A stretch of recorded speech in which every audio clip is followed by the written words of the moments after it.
नमस्कार दोस्तों, मैं जेपी पाल भोजपुरिया जिला जौनपुर से। दोस्तों, कुछ लोगों ने कमेंट्स में पूछते हैं कि सॉन्ग अगर नया बंदा रहे तो कैसे लिखें। तो दोस्तों, मैंने उनको बस यही बताता हूँ कि मैं पिछले वीडियोस में इसको बता चुका हूँ। आप वहाँ से जाके चैनल पे देख के वीडियो आप जानकारी ले सकते हैं। तो फिर भी वो लोग मतलब कुछ थे, कॉल किए हमारे पास, तो बोल रहे थे मतलब कैसे नया बंदा हो तो उसको किस तरीके से मतलब एक नया बंदा कैसे सीखे सॉन्ग मतलब लिखने के लिए।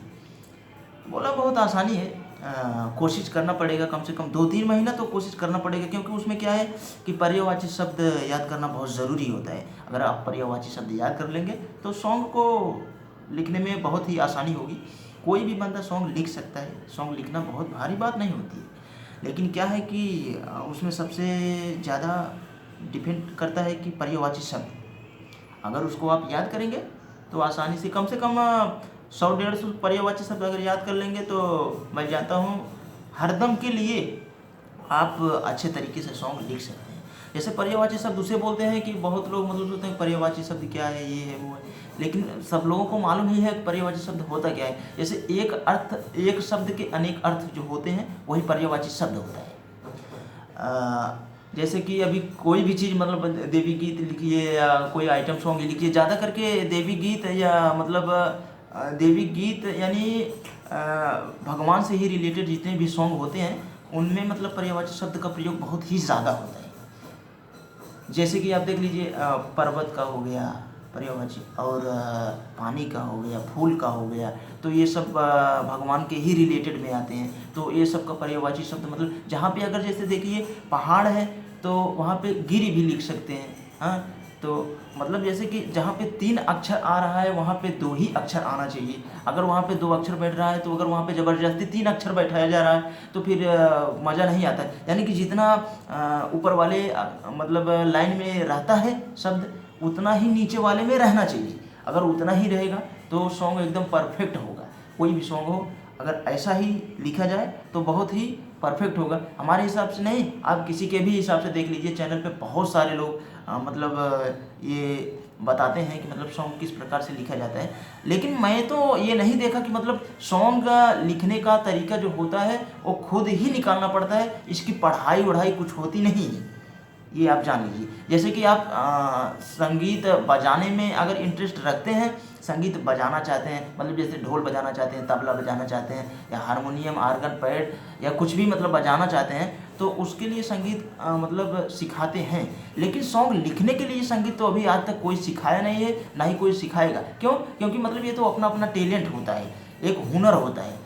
जब जिसको मतलब संगीत लिखना है, सीखना है, तो उसको खुद ही मतलब अपने दिमाग में कल्पना करते रहना है। सोते वक्त, जागते वक्त, हर वक्त मतलब कुछ ना कुछ उसके बारे में ही सोचना चाहिए, तो ही हो पाता है, नहीं तो हो नहीं पाता है। ये हर बंदे की मतलब एक सोच होती है, वो मतलब कुछ भी सोचे, लेकिन वो सोचने के बाद में ही फिर जो अपने मुकाम मतलब हासिल करना चाहता है वो मतलब अब क्या करेगा, उसके लिए मतलब 24 घंटे में कुछ ना कुछ हरदम सोचता ही रहता है। कोई भी बंदा हो, आप अगर राइटर हैं तो शायद आप जानते ही हैं कि क्या मैं सही बोल रहा हूँ या गलत बोल रहा हूँ। ये हर बंदे के अंदर ऐसा होता है, ऐसा हमारे भी अंदर हुआ था। मैं कुछ भी काम करता था या मतलब कुछ भी करता था, एनीवन कुछ भी काम करता था, तो हरदम सोते वक्त, जागते वक्त, यहाँ पर देखिए कि मैं कहीं पर रहता हूँ, कभी भी सोता हूँ या हमारे सर के बगल में एक बुक ज़रूर रहता है। पहले भी रहता था, आज भी रहता है। क्यों? क्योंकि कब क्या याद आ जाए दिमाग में, उसको लिखना पड़ेगा। जब लिखोगे तभी तो कुछ होगा, नहीं तो कैसे होगा। राइटर बनने के साथ साथ अपने आप को मतलब सोचना बहुत मतलब ज़रूरी होता है कि मतलब मैं उस मुकाम को हासिल करूँगा कि नहीं कर पाऊँगा, या मैं उस लायक हूँ कि नहीं हूँ। और सब उस लायक हो सकते हैं, ऐसा नहीं है, लेकिन क्या है कि अपने आप को मैनेजमेंट करना बहुत ज़रूरी है। जैसे आप सोच रहे होंगे कि मैं नहीं लिख पाऊँगा, अरे क्यों नहीं लिख पाओगे? पहले आप सोचिए कि मैं उस लायक हूँ कि नहीं हूँ।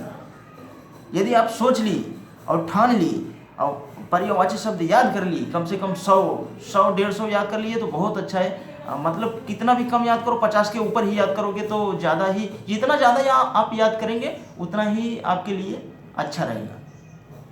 ये मैं जानकारी अपने ऊपर बीती हुई बता रहा हूँ। मैं तो ऐसा ही करता हूँ, हर लोग ऐसे ही करते हैं। बस अभी ये जान लीजिए कि इसकी पढ़ाई तो होती नहीं है, इसको कोई बताने वाला नहीं कि किस प्रकार से लिखा जाए, क्या किया जाए।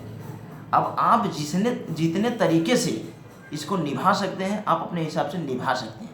लेकिन क्या है कि सबसे पहले अगर सॉन्ग कोई भी बंदा लिखता है, उसको पेंसिल से ही लिखना चाहिए। क्यों? अगर वो पेंसिल से बंदा लिख रहा है सॉन्ग को, तो वो क्या है कि सॉन्ग लिखने में बहुत सारी मिस्टेक होती है, बहुत सारी गलतियाँ होती हैं। तो अगर आप पेन से लिखेंगे तो मैं जानता हूँ ज़्यादा कट पिट करना पड़ेगा, आपके पेज बहुत सारे नुकसान होंगे। उसके बाद में आपका जो भी कुछ होगा, आपके दिमाग में अलग अलग सोचें होगी यार कि मैं नहीं लिख पाऊँगा, कैसा है कैसा नहीं, इसको कैसे दिखाऊँ दूसरे लोगों को।